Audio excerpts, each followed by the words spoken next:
1 Hour Photo, starring Robin Williams, directed by Mark Romanek. So, a mentally unstable developer targets an upper middle class family after his obsession with them becomes more sick and disturbing than any of them could imagine. This is a movie I've seen before. I've always liked it. It's got a really nice, creepy tone that builds throughout most of the movie. I mean, Robin Williams, great actor. Too bad he's no longer with us. Especially movies like this, very subdued performance. He doesn't really have much dialogue. It's mainly facial expressions. And I like the way that they dyed his hair too. I think like the kind of blonde but white hair, it adds something to it. And his very blue eyes stand out really well. If you could do me a favor and smash that like button, that'd be great. Really helps the channel. But this movie, it has Connie Nielsen in it. The father is Will Yorkin, and yeah, Connie Neal. Yeah, she's in Gladiator. That's right. And Wonder Woman. She's in Zack Snyder's Justice League. Gladiator. She's Lucilla, and she's in Gladiator too, which I don't know about that movie. No, that's a movie no one was asking for, but at least Denzel Washington's in it, so look forward to that. But not really. But yeah, 1 Hour Photo. Very creepy, slow burn of this man who is consumed by jealousy. I would say he's pretty much in love with Connie Nielsen.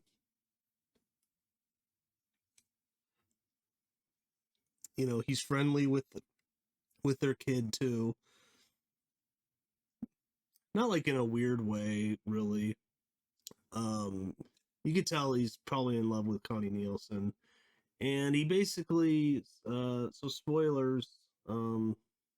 Movie came out like 20 years ago, but I like the movie. If you haven't seen it, check it out. It's one of Robin Williams' different movies. He's not a comedian in this. He's not funny. Another movie that he's playing a creepy character is Insomnia. So maybe check that out too. That's a Christopher Nolan movie. And I just wish Robin Williams did more roles like this. Just kind of serious, creepy. Maybe do maybe he should have done like a horror movie or something. But I don't know. I mean, he was a hilarious comedian also, and a lot of his movies are more comedic. But I think like this and Insomnia and maybe some others I'm not thinking of kind of showcase the talent that he was. So, but yeah, spoilers. He basically finds out that this woman is having an affair with Connie Nielsen's husband. She's having an affair with Michael Barton, Will Yorkin. She's Nina Yorkin. And he kind of freaks out because the woman that the father's having an affair with also develops photos at this place, which it's like a kind of like a Save Mart. I think it's called Save Mart. And they have a 1 hour photo. Um, I mean, heck, yeah, kids, you used to develop these things called photos, and you would take them to like a place like this or like, Albertsons or something, and it would, and they could develop your photos for, usually within an hour. But and yeah, he works there. He's been doing this for a while, and this other lady that he's having an affair with brings photos, and It's of them together. So then he knows that he's cheating on his wife, the woman that he's in love with. And this kind of just makes him snap because it's like this guy is everything. He has money, he has, a nice family, he's a beautiful wife, and this is what he does with it. He just goes and cheats with some random lady, and it kind of makes him snap. And then on top of it, he he he's very creepy because whenever Connie Nielsen and maybe some other people too get their photos developed, he's making doubles for himself. So one for you, one for him. And, that's obviously against store policy and maybe illegal. I don't know. He's basically like a stalker, but he doesn't start really stalking until like halfway through the movie.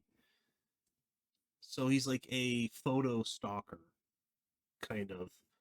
And um and then he finds that out, and then he's making doubles, and he's been doing this for years, and he's been trying to kind of cover it up, but then his boss finds out that he's like, hey, what's with all these extra photos where like no one paid for them? Oh, where'd they go? What Robin Williams says, denies everything, says I don't know what you're talking about. And the guy already kind of got angry at him because he was yelling at this technician that was fixing their machine because he says that it was off, but the technician's like, yeah, it's like 1% off, like no one even, he's like no one cares. And then he was yelling at him in the store, so that pissed off his boss. His boss just doesn't really like him, you could tell. And the boss is played by Gary Cole, who's in Office Space, who's the boss in that, which is kind of funny. A Lumberg, yeah, that's it. And this movie also has Clark Gregg as one of the detectives, who is obviously in the Avengers and Shield. It's funny, I just watched the first Avengers a little bit ago, and yeah, I was like, whoa, but that's the same guy. But yeah, and then he ends up getting fired, and that pretty much just is the straw that broke the camel's back. And then he starts stalking them. He daydreams about going in their house, and he's acting like he's just another member of the family because it's kind of sad. He has no family, he has no friends, seems like he has no one, and he just kind of ruminates, thinking about Connie Nielsen, kind of being like an uncle to them or something, because that's what he calls himself. I think to her when he meets her randomly in a like a mall food court. um he just happens to be reading the same book she's reading, because of course earlier he noticed that she was reading it, so he went out and bought it too. and and then he kind of daydreams where he's in their house drinking a beer, and they come home, and then they're like, "Oh, it's Uncle Cy," and this is part of his delusions. So yeah, he's a guy that has some mental problems. He's very lonely, and this kind of breaks him when he gets fired.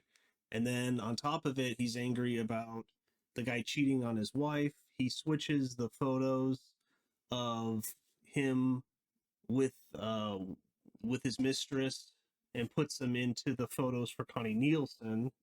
So then when she goes and gets them, she freaks out because she sees that the husband's cheating on her, and the kid sees it too.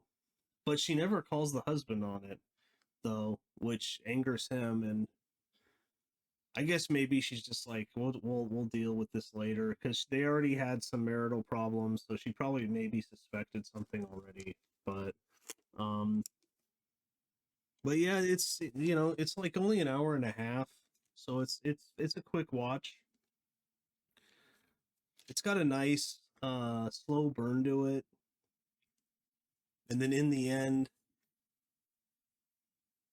well, I don't really, I won't get into what he does in the end, but some people may think it's not a massive payoff, but pretty much he just can't go through with what he wants to do because he wants to hurt the husband pretty much, but he doesn't do it. But in the end he does get arrested because he's like stalking and stealing photos. And in his apartment, when the police search it, he has this massive wall that's just all of these photos of Connie Nielsen and the husband and the kid. He scratched out the face of the husband, so when the police see that, then they think that he's going to go hurt the husband. But I've yeah, I would say it's kind of kind of like Hitchcock a little bit, just slowly building tension.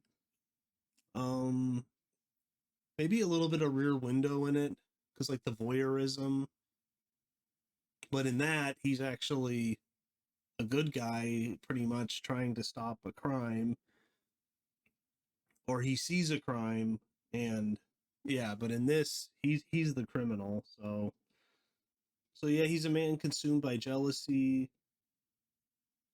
I noticed in the set design, like in the store he works in and the clothes he wears, it's all very white. It's like washed out white. I thought that was kind of an interesting choice. Kind of actually reminds me of the movie Manhunter, by Michael Mann, because there's a lot of just white, like white cells. It's all washed out. Like the cell Hannibal Lecter's in, it's just all white. The bars are white. The building he's in is almost all white. And I don't know if the set designer and the director are fans of that movie, but I just kind of noticed that. And I mean, he's not a serial killer, but you get the feeling maybe he could be. So I don't know, like a little connection to Manhunter maybe. But the director, he directed a bunch of music videos. Michael Jackson, Never Let Me Go. Michael Jackson featuring Janet Jackson's Scream. So I don't know what that is. So I haven't seen it. I don't think he's done much. He did a movie called Static in 1985. Just haven't seen much of this guy's anything else he's done.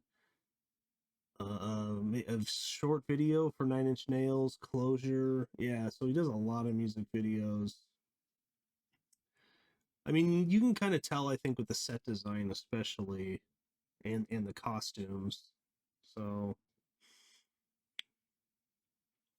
but I mean, he's great. Connie Nielsen, great actress.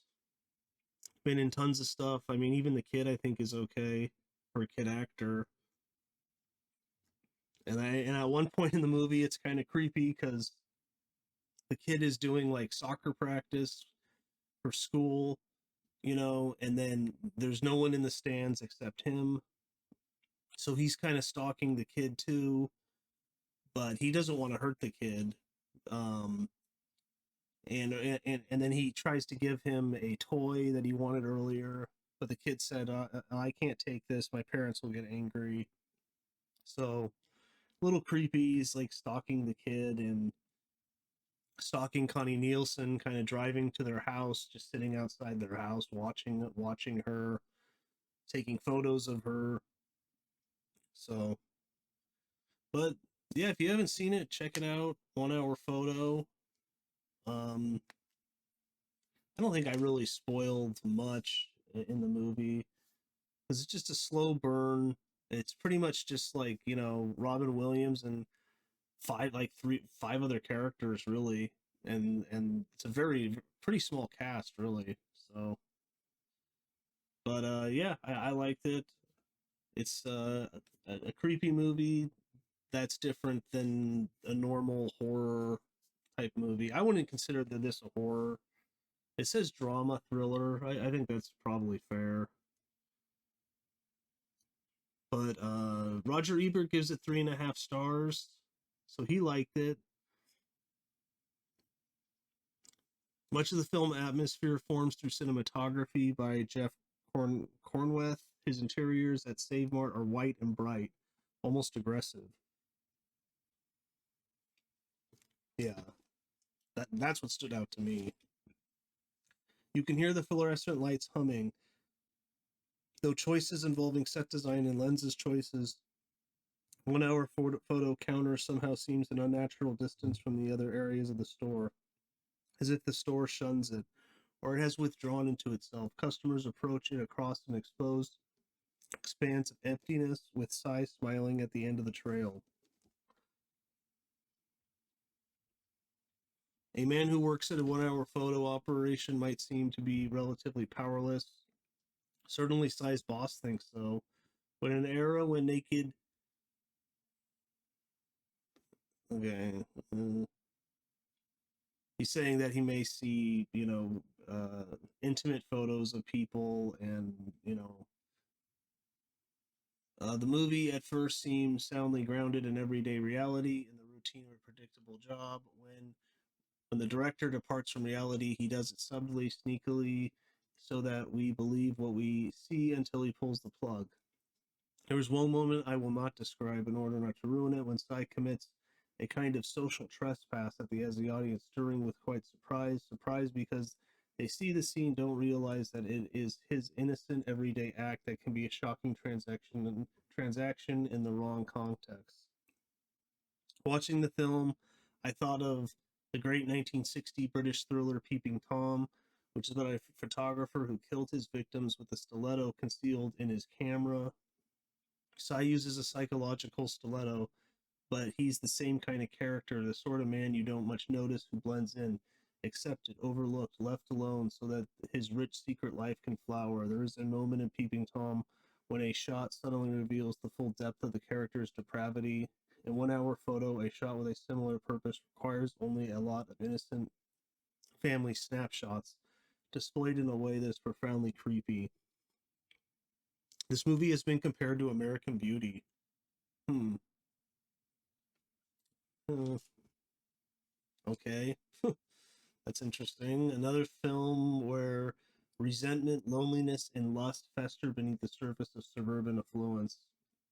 The difference, I think, is that the need of Kevin Spacey's character in American Beauty, while frowned upon and even illegal, while generally within the range of emotions we understand, Cy Parrish is outside that range.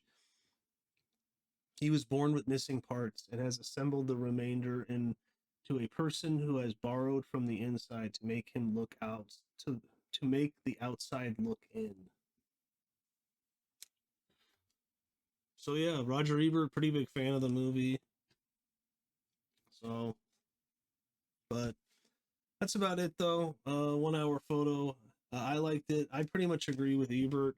I'm not sure I'd give it 3.5. Probably just 3 stars because it's at a 4. So he thought it was pretty good. But yeah, I'd probably give it 3 stars. But that's about it. And I'll see you next time.